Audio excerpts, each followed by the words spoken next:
আজকের নিয়মটি গতকালকের নিয়মের সম্পূর্ণ আলাদা, তাই এই ভিডিওটি অবশ্যই মনোযোগ দিয়ে শেষ অবধি দেখতে হবে। চলুন তাহলে শুরু করা যাক। আমাদের আজকের প্রথম শব্দ গার্ডেন। কোনো শব্দকে সঠিকভাবে বানান এবং উচ্চারণ করার জন্য প্রথমে শব্দটিকে সম্পূর্ণভাবে ভেঙে নিতে হয়। তাহলে চলুন শব্দটিকে ভেঙে নেওয়া যাক।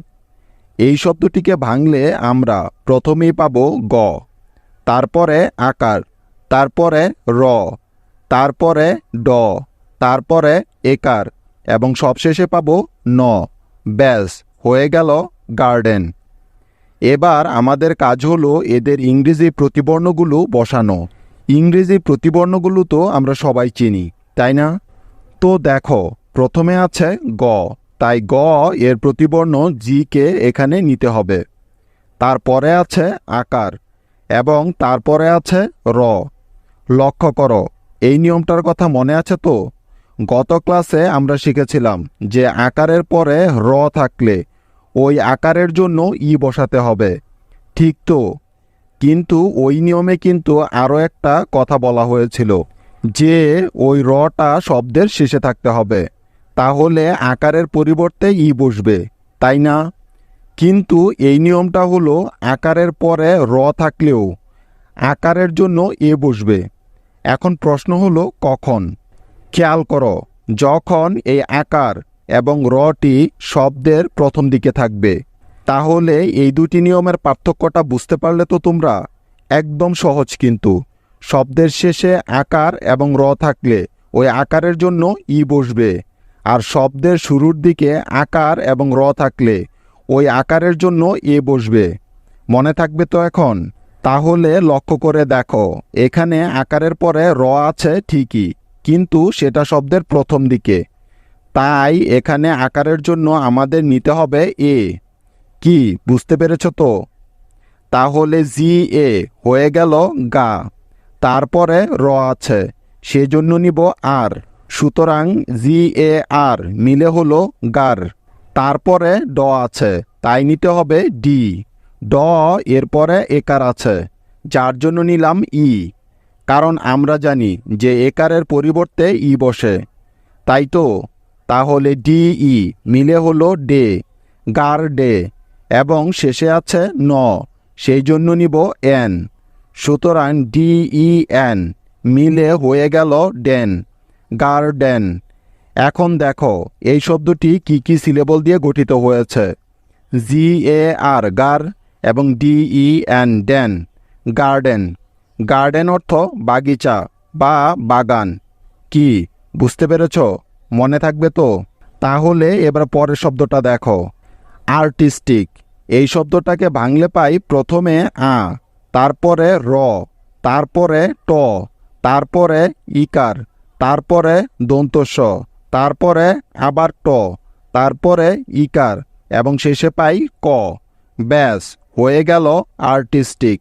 এখন এদের প্রতিবর্ণগুলো বসানোর পালা।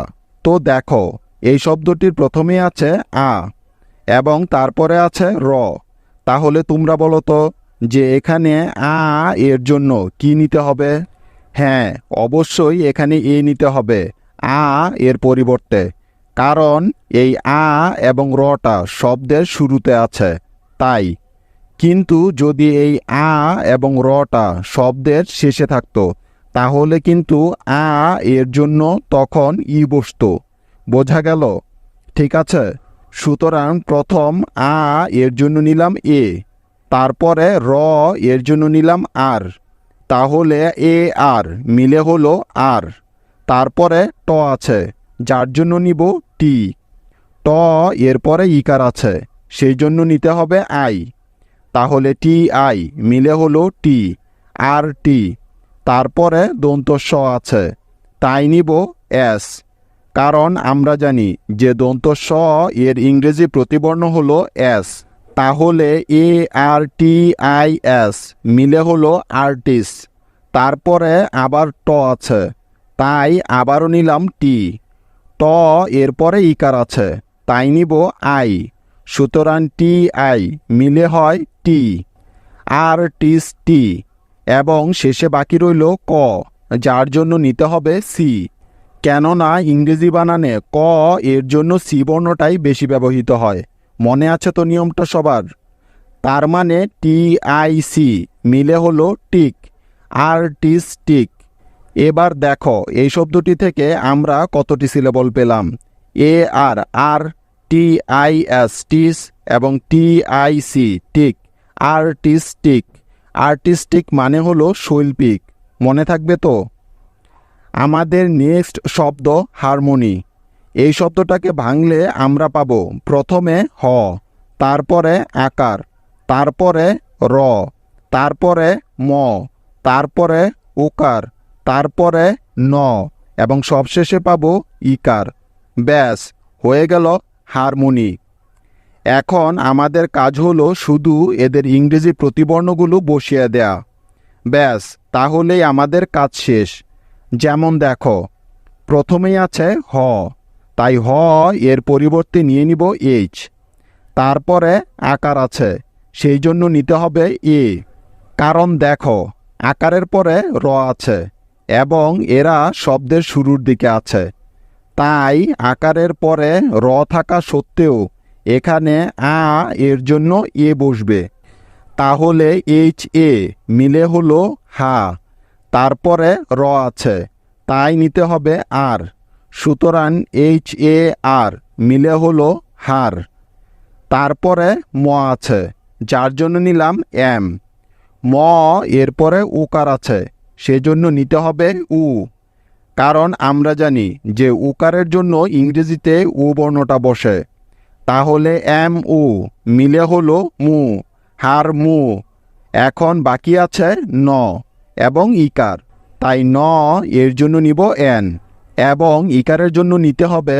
তোমরা কেউ বলতে পারবে যে এখানে ইকারের জন্য কি বসবে? একদম ঠিক, ওয়াই বসবে। কারণ কি? কারণ ইকারটা এখানে শব্দের একেবারে শেষে আছে, তাই। সুতরাং NY মিলে হয়ে গেল নি, হারমোনি। এবার দেখো সিলেবল অনুযায়ী শব্দটিকে কিভাবে বানান করতে হয়। HAR হার, MO মো, NY নি, হারমোনি। হারমোনি মানে সম্প্রীতি, মিল। নেক্সট শব্দ কার্পেন্টার। এই শব্দটাকে ভাঙলে আমরা পাই প্রথমে ক, তারপরে আকার, তারপরে র, তারপরে প, তারপরে একার, তারপরে ন, তারপরে ট, তারপরে আকার এবং শেষে আছে র। ব্যাস হয়ে গেল কার্পেন্টার। এবার এদের প্রতিবর্ণগুলো বসানো যাক। যেমন প্রথমে আছে ক, তাই নিতে হবে সি। ঠিক তো? বুঝতে পেরেছ তো কেন এখানে সি বসেছে? তারপরে আকার আছে, সেজন্য নিলাম এ।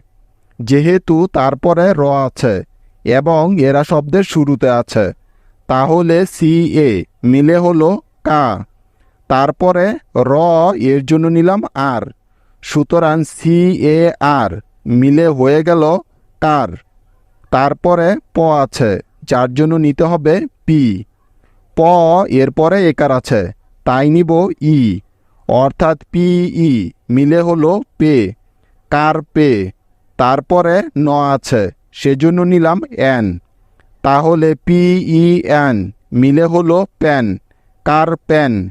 তারপরে ট আছে, তাই নিব টি। ট এরপরে আকার আছে। তোমরা কেউ বলতে পারবে যে এখানে আকারের পরিবর্তে কি নিতে হবে? একদম ঠিক, ই নিতে হবে। কারণ কি? কারণটা হলো এখানে আকারের পরে র আছে এবং রটা শব্দের শেষে আছে, তাই। সেজন্য নিয়ে নিব ই। তাহলে TE মিলে হলো টা, কার্পেন্টা। সবশেষে আছে র, যার জন্য নিলাম আর।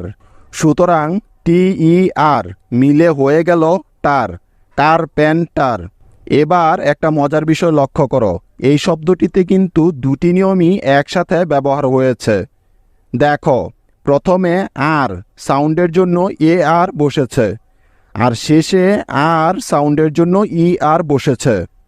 অর্থাৎ শব্দের প্রথমে আ এবং র থাকার কারণে AR হয়েছে, আবার শব্দের শেষে আ এবং র থাকার কারণে ER হয়েছে। এখন সম্পূর্ণ বিষয়টা ক্লিয়ার হয়েছে তো তোমাদের? কার্পেন্টার অর্থ হলো কাঠমিস্ত্রি। যদি এই বিষয়টি বুঝে থাকো তাহলে একটি হোমওয়ার্ক দিচ্ছি, সেটা বানান করে আমাকে দেখাবে।